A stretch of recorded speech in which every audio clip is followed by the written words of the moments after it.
ನಿಮ್ಮ ಕೈಲಾದಷ್ಟು ಸಹಾಯ ಈ ಚಾನಲ್ಗೆ ಮಾಡಿ ಹಾಗೂ ನಿಮ್ಮ ಧ್ವನಿಯನ್ನು ಕಾಪಾಡಿಕೊಳ್ಳಿ. ಮುಂದೆ ನಮ್ಮ ಶರದ್ ಪವಾರ್ ಪಕ್ಷನು NCP ಅಲ್ಲೊಂದು ಇಲ್ಲೊಂದೇನೋ ಮಿಂಚು ಮರೆಯಾಗಿ ಹೋಗ್ಬಿಡುವಂಥದ್ದು.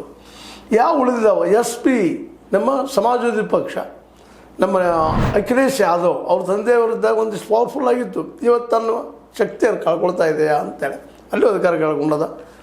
ಉಳಿದಿದ್ದು ಯಾವುದಪ್ಪ ಅದೇ ಕಾಲಕ್ಕೆ ನಮ್ಮ ಇವರು ಇನ್ನೊಬ್ಬರು ಯಾರಪ್ಪ ಅಂತಂದ್ರೆ ನಮ್ಮ ಬಹುಜನ ಪಕ್ಷದ ಮಾಯಾವತಿ ಅವರು ಇದ್ದು ಇಲ್ದಂಗೆ ಆಗಿ ಹೋಗ್ಬಿಟ್ಟದ. ಯಾವ ಪಕ್ಷ? ನಿತೀಶ್ ಕುಮಾರ್ ಅವರ ನಮ್ಮ ಏನಪ್ಪ ಅಂತಂದ್ರೆ JDU ಇಲ್ದಂಗೆ ಆಗ್ಯದ. ಮತ್ತು ದೇವೇಗೌಡರ ಪಕ್ಷ ಅದು 17, 16, 17, 19 ಬಂದು ನಿಂತದ. ಇವತ್ತು ಅದು ಒಂದು ಅಳಿವಿನ ಅಂಚಿಗೆ ಬಂದು ನಿಂತಿದ್ದಾವೆಲ್ಲನೂ.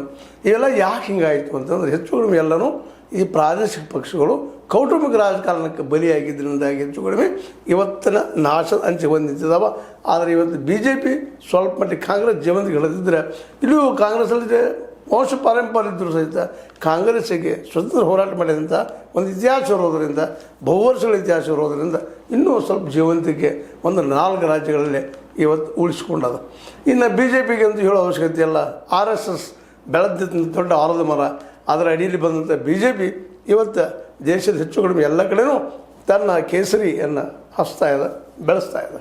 ಅಂದ್ರೆ 2 ಪಕ್ಷಗಳು 2 ಪಾರ್ಟಿ ಸಿಸ್ಟಮ್ ಬರ್ತಾ ಇದೆಯಾ ಈ ದೇಶಕ್ಕೆ ಅಂತೇಳಿ ನಾವಿನ್ನೂ ವಿಚಾರ ಮಾಡಬೇಕಾಗಿದೆ. ಯಾಕಂದರೆ ಬಹುಪಕ್ಷೀಯ ಈ ಒಂದು ಏನು ವ್ಯವಸ್ಥೆ ಬಂದಿತ್ತು ಅದು ನಿರ್ನಾಮ ಆಗ್ತಾ ಇದೆ ಅಂತ.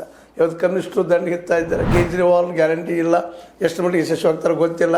ಅವ್ರ ಬೆಂಬಲಿಗರು ಶ್ರೇಷ್ಠ ನಾಯಕರು ಅವ್ರ ಜೊತೆಗೆ ಇಲ್ಲಿ ಇವತ್ತು ಎಲ್ಲರನ್ನೂ ಕಳ್ಕೊಂಡಿದ್ದಾರೆ ತಮ್ಮ ಅಹಂಕಾರದಿಂದಾಗಿ. ಮಮತಾ ಬ್ಯಾನರ್ಜಿ ಅವರು ಸಹಿತ ಅಂಥ ಪರಿಸ್ಥಿತಿ ಆಗಿಬಿಟ್ಟದ.